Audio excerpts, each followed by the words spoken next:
বিজেপির দলীয় কার্যালয়ের সামনে সৌমিত্র খায়ের বিরুদ্ধে বিজেপি কর্মীদের স্লোগান। বিজেপিতে যোগদান করতে এসেও কার্যালয়ের গেটে তালা থাকায় যোগদান করা হলো না একাধিক কর্মীর, দাবি বিজেপির সম্পাদকের। বিষ্ণুপুর সাংগঠনিক জেলা বিজেপির দলীয় কার্যালয় রয়েছে বিষ্ণুপুরের বইলাপাড়ায়। জেলা বিজেপির সম্পাদকের দাবি, জেলা বিজেপির দলীয় কার্যালয়ে তাদের একটি বৈঠক ছিল এবং বিভিন্ন রাজনৈতিক দল থেকে আসা বেশ কিছু কর্মী বিজেপিতে যোগদানের কথা ছিল, কিন্তু তারা যখন দলীয় কার্যালয়ের সামনে আসে তখন দেখেন দলীয় কার্যালয় ভেতর থেকে বন্ধ রয়েছে। ফলে বিভিন্ন রাজনৈতিক দল থেকে আসা কর্মীরা বিজেপিতে যোগ দিতে পারলেন না। তারপরে দলীয় কার্যালয়ের সামনে তুমুল বিক্ষোভে ফেটে পড়েন সম্পাদকের অনুগামীরা। এমনকি বিষ্ণুপুর সাংগঠনিক জেলা বিজেপির সম্পাদক সুশান্ত দা বক্তব্য রাখতে গিয়ে সংসদের বিরুদ্ধে ক্ষোভ উগরে দেন। পাশাপাশি তারা বিষ্ণুপুর লোকসভা কেন্দ্রের বিজেপি সাংসদ সৌমিত্র খা ও বিষ্ণুপুর সাংগঠনিক জেলা বিজেপির সভাপতি অমরনাথ সরকার বিরুদ্ধে স্লোগান দিতেও থাকেন। তাদের দাবি, সাংসদ সৌমিত্র খা তৃণমূলের সঙ্গে আঁতাত রয়েছে।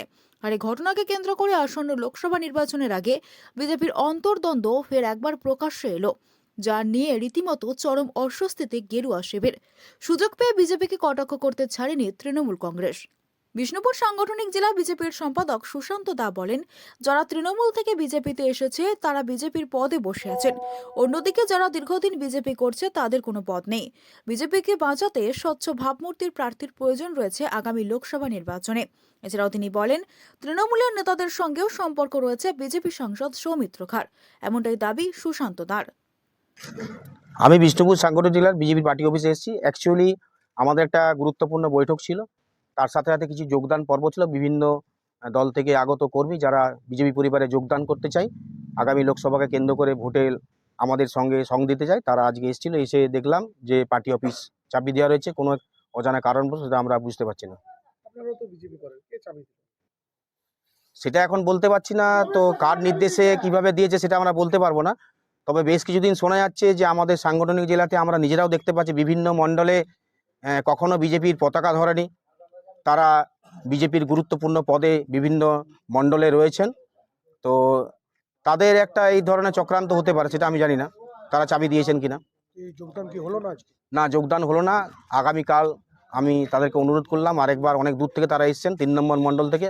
হ্যাঁ, তো তারা আগামীকাল আসবেন। কালকে আমাদের জেলায় একটা মিটিংও আছে, সভাপতিকে আবেদন রাখবো যেন যোগদান করানো হয়।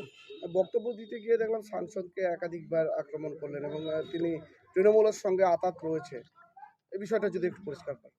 বিষয়টা পরিষ্কার করে বলতে একটাই, ঠিক আছে, যে আমরা বিগত পৌরসভা নির্বাচন এবং পঞ্চায়েত নির্বাচনের সময় দেখেছি যে আমরা যেহেতু দীর্ঘদিন রাজনীতি করি, যে বেশ কিছু অ্যাক্টিভিটিস ওনার ভালো নয়, ঠিক আছে।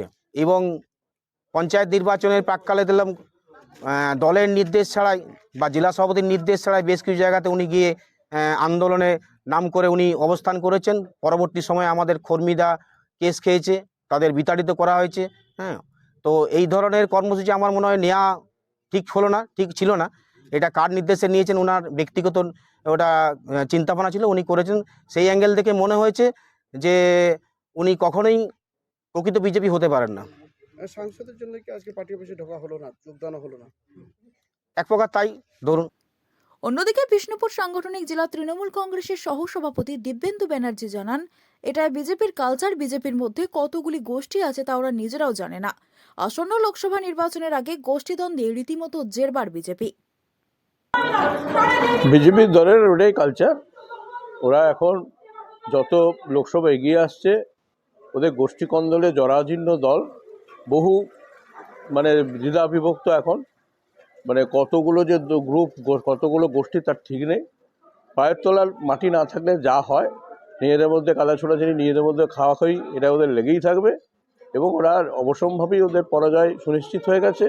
ওরা বুঝতে পেরেছে ওদের পরাজয় লোকসভার একবারে নিশ্চিত পরাজয় বিষ্ণুপুরে। সেই জায়গায় দাঁড়িয়ে ওদের এখন এই গোষ্ঠীকন্দল আর মারামারি খাওয়াখাই নিজেদের মধ্যে করতে করতে করতে করতে ওদের অন্য কোনো দলের সঙ্গে ওদের প্রতিদ্বন্দ্বিতা নয়, ওদের প্রতিদ্বন্দ্বিতা শুধুমাত্র নিজেদের মধ্যেই প্রতিদ্বন্দ্বিতা। সেই নিজেদের মধ্যেই প্রতিদ্বন্দ্বিতা করতে করতেই ওরা একদম সর্বস্ব হারিয়ে যাবে এবং নিশ্চিহ্ন হয়ে যাবে বিষ্ণুপুর লোকসভায়। সমস্ত বিষয় নিয়ে সাংসদ সৌমিত্র খা তার একসময়ের আত্মসহায়ক তথা বিষ্ণুপুর সাংগঠনিক জেলা বিজেপির সেক্রেটারি সুশান্ত দায়ের বিরুদ্ধে তিনি বলেন, ও তৃণমূল করে না, বিজেপি করে, আমার জানা নেই। ওটা ও নিজে ঠিক করুক, তবে ও বিজেপির কোন পদে আছে তা আমার জানা নেই। জেলখাটা আসামি ওটা, ও নিয়ে আমার কিছু বলার নেই। আমরা সবাই খণ্ডঘোষে পার্টির প্রোগ্রামে আছি, পার্টি অফিসে যে থাকে সে হয়তো খেতে গিয়েছিল। জেলখাটা আসামি ওটা তৃণমূল করে না জেলখাটা আসামি একটা, ওটা নিয়ে আমার বেশি কিছু বলার নেই। ওটা তৃণমূল করে না বিজেপি করে, ও নিজে আগে জিজ্ঞেস করুক। আমার মনে হয়, আমার যতদূর জানা আছে কোনো পদে নেই। এবার জেলা প্রেসিডেন্ট বলতে পারবে, অমরদা জিজ্ঞেস করুন। আমরা খণ্ডঘোষের প্রোগ্রামে আছি, এটা জেলা প্রেসিডেন্ট ওখানে আমাদের অফিসের ছেলেটা খেতে গেছিল, হয়তো অফিস প্রতিদিনই খোলা থাকে। ওটা একটা জেলখাটা আসামিকে অত পাত্তা দিয়ে লাভ নেই, ওটা একটা জেলখাটা আসামি।